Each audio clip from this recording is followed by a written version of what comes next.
أو شريك لكلام رويدا طبعا يكمن شرعي خزتنا إسلامي يكمن شرعي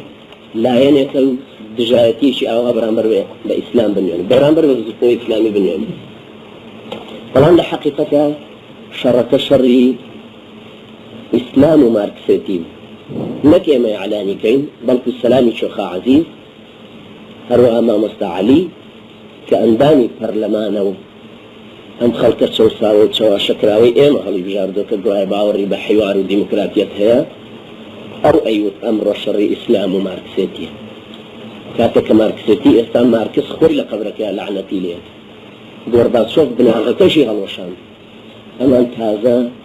جوراوي وطاني تركيا جكنا وأنا بحاول قوتي إخوائي جورا وقت الرجي قولي كأنا وأنا سين بو أم خيانة بو أم قضية چونکە ئێمە شەڕمان شەڕە ئاشتیشمان ئاشتی ئێمە وەک پیاوێکی لە خواتر دەچینە مەیدان ئێمە مامۆستا مەلا عوسمان ئێمەی ڕاگرت لە زەڕاینە ئەجینانەمانە هێشت یەکێکی کەڵە پیاوێکی بکا بەسەر ئێمەیە ئەگەر قوواتەکەیان بە ئەوەندەی قووەتەکەی ئەبوو جەهلیش بێ و هاتبێتیش بۆ شەڕ ئەو ئێمەی ڕاگرت و شەرعەن ئەویش مەسئولە لێی لە قیامەت و لە دنیاش بەڵام ئەوان بەرقەی جەبار فەرمانیش چوو بۆیان بەڵام کوردوتی مام جەلالیش بەرقێ بکاو بێتە ئێرە هەر ڕای ناگرم هەتا ڕەگ و ڕیشاڵیان لێرە دەرنێنم و ئاخر قەراریشیان ئەوە بوو کە لە مزگەوتی سەرێ ئەگەر مزگەوتەکە بگرن خوشکە محەجەبەکانی ئەو بەر ببەن لە مزگەوتەکەی فەسادیان کە ئاخر مەعقەلی مسلمانەکانی ئێمە مزگەوتەکەی سەرەوە حەوت کەسی لێما بوو سیانیان بێت چەک بوون چواریان چەکدار کوشتنی مناڵێکی بێتاوان کە ناوی محەممەد ئیسماعیل بوو تەمەنی 12 ساڵان بوو بە حجەیەوە کە سەرمە بزوتنەوە ئەوە یەکەمین خوێنی ئێمە بوو کە ڕژە دوای گرتن و تاڵانکردن و ئیهانەکردنی مزگەوتی عوسمانی کوڕی عەفان و بێڕێزکردنی قورئان بە دڕاندن و خستنە ژێرپێ و لەسەر هەڵپەڕینی لەلایەن ئامر بەتالیۆنیانەوە سدیقی سۆفی مەجید و پێشمەرگەکانی پاشان لەسەر مزگەوتەکەیان نووسی یەکێتی نیشتیمانی کوردستان و کردیانە مەقەڕ لە کاتێکا کە مزگەوتەکە هیچ پەیوەندێکی بەسەر بزوتنەوەی ئیسلامیەوە نەبوو چونکە شەڕەکە شەڕی ڕیشە چێشکردنی ئیسلام بوو علاقەشی نەبوو بەو کەسەوە کەوا بزوتنەوەی ئیسلامی ئەوە شەڕیان لەگەڵ پارتیا بوو لەگەڵ سۆشیالیستا بوویان لەگەڵ پارتی گەل بوویان لەگەڵ حیزبی شیوعی بوویان لەگەڵ پاسۆکا بوویان لەگەڵ ئێرانا بوویان لەگەڵ عێراقا بوویان لەگەڵ تورکیا بوویان لەگەڵ عەشایرا بوویان لەگەڵ مەخلوقی سەرزەمینا بوویان بەڵام لە هەموو شەڕێکا کە ڕایەنەگرت هاتنە سەر شەڕانی چەکدار بەڵام ئەم جارە هاتنە سەر کچی 8 ساڵەی سەرخۆش بەسەر و پیاوی بێڕیشی بەرفنەڵ کرد لەبەرەوە شەڕەکە ئەم جارە شەڕی ئیسلام و یەکێتی بە کامل معنای کەلیمە ئەوەندەی من بزانم لە جەبار فەرمانەوە تا ئەخیر تا خوارەوە چونکە لە یەکەم ڕۆژە ئێمە هەموو پێوەی مەشغوڵ بووین مامۆستا مەلا عوسمان خۆی نامەی نووسی بۆ فواد معسووم مەلا سەلمان بردی کاندانی سەرکردایەتی بەدەست بردی بە بەرقێ نەماندایە بۆ احترامەکە زۆرتر پاشان مامۆستا مەغدی ئەندامی سەرکردایەتی و مەکتەب عەسکەریە مەسئولی مەکتەب عەسکەری و مامۆستا شەریف ئەندامی مەکتەب سیاسیە لەگەڵ کاک حاجی مەهدی هەر سێکیان لە ناو شاری سلێمانی هەر خەریکی ئەوە بوون بەس جەبار فەرمان ببینن بەڵام لەبەرەی جەبار فەرمان وەکو هەموو عادەت و حەیاتی یەکێتی کە داشی سوار بوو ئەڵێ لێرە نییە بڵێ میوانی هەیە چونکە ئەو داشی سوارە مەیدانیەن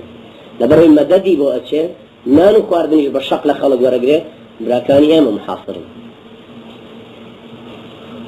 لەبەرەوە ئەو مەغرور و تەکەبوڕەی کە هەیان بوو نەک کورد و ئامرکەرتێکیشیان نەیەوێت با شەڕەکە بوەستێ چونکە ئەوان باوەڕیان وا بوو کە ئەم کۆمەڵە ئیسلامیە پێویستە زوو دەست بیان گرین ئاوها کلاشینکۆفەکانیشیان ببێ غەنیمەت و سیارەکانیشیان بگرین و ئیهانەش بکرێن و ئافرەتەکانیشیان بگرین و سەرۆکی سامانەکەشیان بگرین ئافرەتیان وەکو ئەنفال و ماڵەکانیشیان وەکو تاڵانی حیزبی بەعەس تەوزیعکرد کۆکردنەوەی هێزی چەکداری ناوچێ و هێنانی چەند ئەوەندەی تر لە ناوچەکانی ترەوە وەک بەرەی شەڕ کە لە بەرەکانی شەڕ هێنایانەوە بە سەر کەلار چەمچەماڵ کفری سمود مەیدان قۆرەتوو سەرتەک باوەنور دەربەندی خان لە 9 مەنتقەوە هێزەکان هێنایەوە چونکە یەکێتی وەکو جێشێکی بە ئیشتراکی پەروەردەکراو وەک هەموو جێشێکی تری ئیشتراکی لە عالەم باوەڕی بەوە هەیە ئەرز بگرێت بە تەضحیە زۆر بەڵام زەربەیەکی قازیە بوەشێ لەبەرەوەی شەڕەکانی یەکێتی نابەرابەرێک شەڕی قەرناقا و پشتاشان هەمووی 80 کەس 70 کەسی لێبوو لە قەرناقا و پشتاشان بەڵام ئامادە بوو بە 1000 کەس بیباتە سەر بۆی نەشتێ چاویشی لەو خوێنە نییە کە ئەیدا بەس چاوی لەوەیە گورزی خۆی بۆشن بەڵام بە فەزلی خوای گەورە گورزەکە کە هەڵیان جێڕایەوە لە شان و سەری خۆیاندا کە ئێستاش پێوێت لێنەوە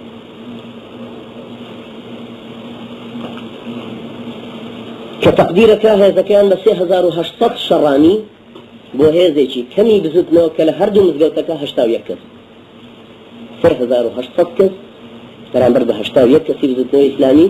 کە ئیتر بە شێوەیەکی دڕندانە شەڕی نابەرابەر هەڵگیرسان کە بەرامبەر یەک سەنگەری بزوتنەوە لە سەنگەرەکانی تیپی مەلا عومەر لە مزگەوتی سەرەوە بە شاهیدی خەڵکی ناوچەکە لە 64 جێگاوە دەستڕەشەکرایە سەر ئەو برایە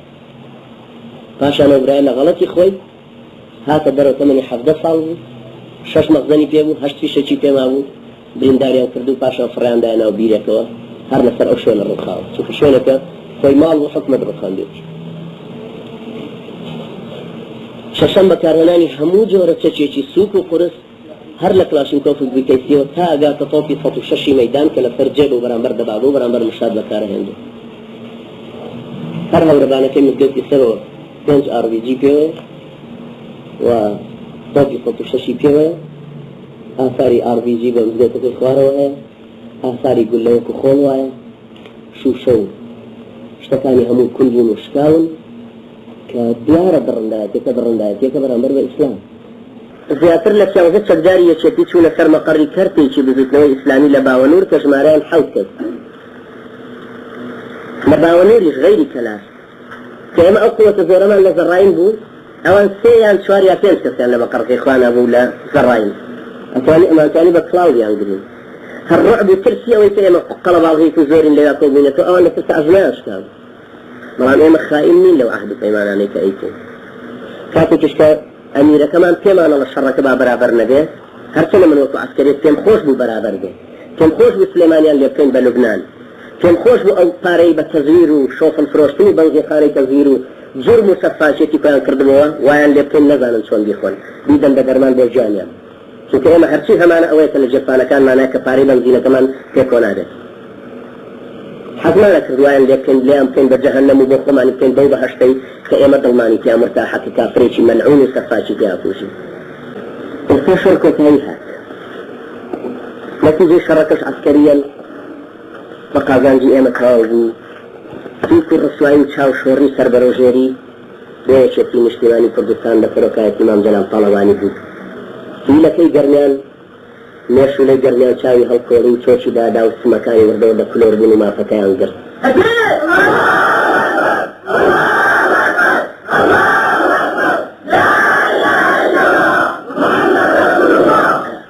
برای پێمان وایە ئەم شەڕە نیعمەتێکی خوای پەروەردگار بوو کە بازووی ئەستوری بە دەرنێژی بزوتنەوەی ئیسلامیان بۆ دەرکەوت وەکو مۆقیفێکی سیاسیش وەڵە پێمان وایە کە خەسارەتی خۆمان بۆ هەموو کەسەدایانە ئاویسترین لە 72 شەهیدی پێغەمبەر عەلەیهی سەڵاتو وەسەلام کە لە بەردەستیان کەوتن لە ئوحود کە پێشکانێکی عەسکەریش ئاویسترین لە 70 کەس کە ناردنی بۆ بئر مەعونە ڕەعلی غەتوان سەریان بڕین و 70 صحابەی قورئان خوێن مەیتەکان کەوتە بەردەستی پێغەمبەر عەلەیهی سەڵاتو وەسەلام بە درێژایی تاریخیش تاریخی ئیسلام ناوی سەربازانی هەردوو لایەن نووسیوە هەر لە زمانی پێغەمبەر عەلەیهی سەڵاتو وەسەلام هەتا تۆ ئەو زمانەی کە دینی ئیسلامی ڕاوەست هەر شەڕێک ئێستا بگەڕێیتەوە سەری لە دیوانی قەدیمی کتێبە ئیسلامیەکانمانە ئەیبینی سەحابیەکان چێ بەشدار بووە قوڕەیشیش چێ بەشدار بووە ناوی کوژراوی ئەملا ناوی کوژراوی ئەولا بۆیە بە حەقەت ئێستاش ئێمە تەبعاً بەردەوام 5 برا خەریکی نووسینەوەی ئەوەن کە ئێستا یەکێک لەو خەبەرانەی گەیشتووە خەسارەتی ئەوان تا ئێستا 75 کوژراوە 85 بریناریشە سووتاندنی سیارەیەکە بە دۆشکەیەکەوە شکاندنی تۆپێکی 106 ملیمە گرتنی مەقەڕ هێزەکەیانە بەدەست بەسەرگرتنی و هەر چی شتێکی کشی کە پیا بووە جگەنەوەی کە بەردانی هێزەکەش مەقەڕی هێزەکە بێتە قەبەرکراوە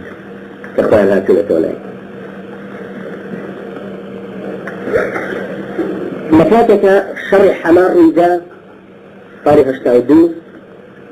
42,000 کەس کوژرا بە 29 ڕۆژ قبل هذه الصواريخ اللي يدراو بالصوت وبالدبابة حكمة سيوناي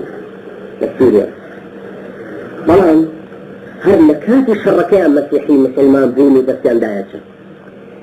هر لكاتي أو شريات فقط من الزوج يستريد سلويتك لا إخوان نسيب تشوبونا جورا ولو شرع أقربارانا بديتها هل كان بس حركاتك هنجي بس يمكن لما ترجعون سيدة الكذبية وترى ملع عمر ورا تشتجي عليه وبتقل ورا عليه وشوفين أول شكله من برده بس أول سيدة الكذبية يعني لما تركك بكربلاء خمانية ثانية كهتاكو هاي فري لينو أو الرزانة فينو بروحي شيء خو أما ذكر بل صال يطال يادي فيه لما يشتري شو بشر بدري أم سردمية زانين كأبو جهلك قوتك الزوري نا برابري برامبر كومالك المسلمان أنا وتكثر مزقوتي خواي ترولكار فشتي كيش كاندن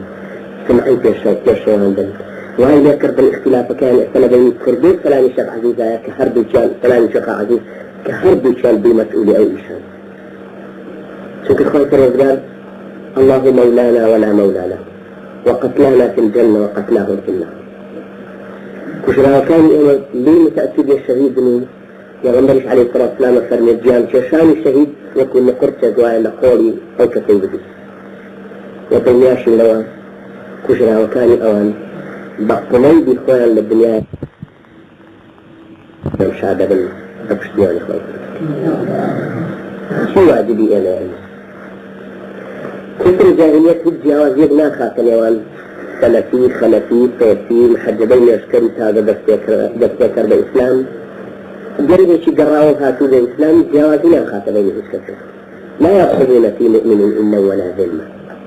آية كان إخوة بنص القرآن وورقرن وكك أفرمت كل نفس ذائقة الموت أنا قلمة هجتا شكل وناكل كفيلوس شكل وناكل كخواي دورا فرمت كل نفس ذائقة الموت جبار فرمان شكل وناكل كل نفس ذائقة الموت شوك همو نفسك ده بمري ماركت شكل وناكل همو نفسك ده بمري وانا بوشي وين لو روان جيوا شكل هيك آية في القرآن نافي والدرا فرمي ولا يزالون يقاتلونكم حتى يردونكم عن دينكم إن استطاعوا إلا زمان عربية غير إذا أجر إن هات والدرا فرمي وإن جنحوا للسلم فاجنح لها أجر هات البصلح والسلم بربة الله أجر هات رجحان أويك نايم لبروا فرمي إن استطاع أجر سؤالي لبروا لا توانا أوان إيمان لنا أخي مدرك والله أو برانا أو ملا عمرك كتشوار كسي مع أبوه كرفضي برو وفدي برياني خوشمان كتشونا لايكيان ودتيان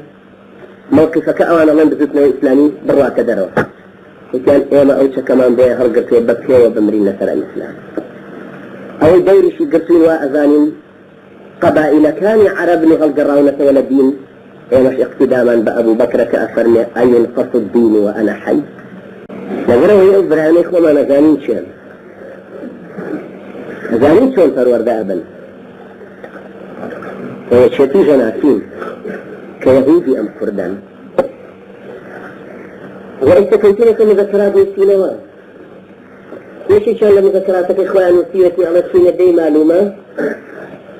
مثلا إرهابية في شان خلقة صدين بروت توقينة بدرس بدأ لخلقة لما بترسل كيف تهون بارمان لمعلومة يعني بيتيا هاتم توزينية شخو مان هنا وثمان جاسو سيكر بيدي بخط مائل لما عندنا برشاي خلقك هتاكم هتاكم هل لو معلومة يا جبار فرمان كيف لما العسكرية شوكية شقي في خلدان بمشاي حاجة حسين حاجة صالحي جازلين ليش كتاب هر اوان بطلايس رجي دماري قاسي خلقان هالشر هر اوان كردان فيري اساليب تعذيب استاش واجبي ايمتش واجبي ايمني نوب كردني اوان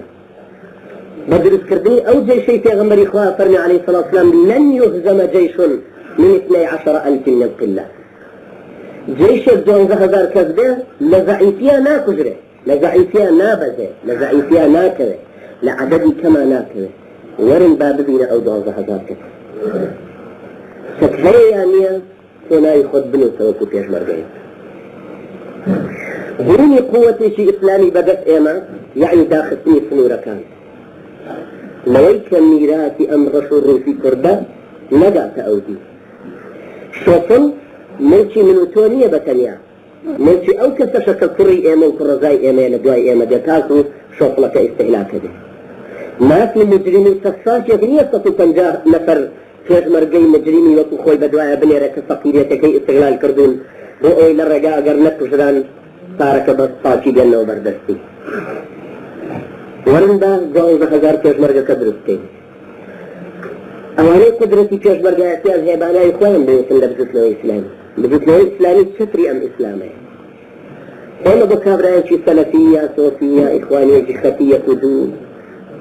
أربرا حرسة الدروين خوي لنا وسكتو دخلنا توسيدا أنا سون دعوي خوي بلا وكاتو بعديك دشمناني إخوانك لنا فرقي كان نخص نيواني خطيكات صلاح يا كات صديق يا سلفية صوفية بزتنا الإسلام لنيواني زنيت لنيواني كاريب لنيواني منالي في دوغة سيانغ صالان يا لنيواني يشتاك عمري ليش تبكت الفنجان مگر أول وكأن حواري كالسلامي شوفا عزيز في بال الشر الإسلام واركتيا ومكيمان وايا كالشر الإسلام يتخيبه على الأقل لناو وأرجي لك يا واني لناو يتشتيشان كم يجب روشو أقرن كيشك لو أنا أربي زينا بمزدل سوا دنيا بن لو كخواي فروزقاب شون فرمي تبت يدا أبي لهب وتب بود استجفر من تبت يدا فلان شكرا صاريخنا ومزدل إخوان بمار إخوان وكدان راو عبادة كدان راو بالصلاة يبني ستياني إسلامي نقول أنا مفاهيم فبرأوا ورم باب دون أو جوز حذاك كنت الشرق الرغبان بيني إيما وهرق روحي شكر شرعا هسكتك بي جائز نتارا وفتح الجرسني هذا قليلا جرس بو جائزني معلوماتي دفكي ليجيني بإيما بو جائزني لما غلو فرشي هذا لسريداني شو مجاهدين وشو محتاج والله أنفت واي فرشا دكتور عبد الله عزام برحمة لياق ونكتر من بركان ديوا وتي إيماني نووي واي فرموها إيماني نووي يشكل علماء الإسلام وتي كاتك فتواتين لمجموعة خير لوا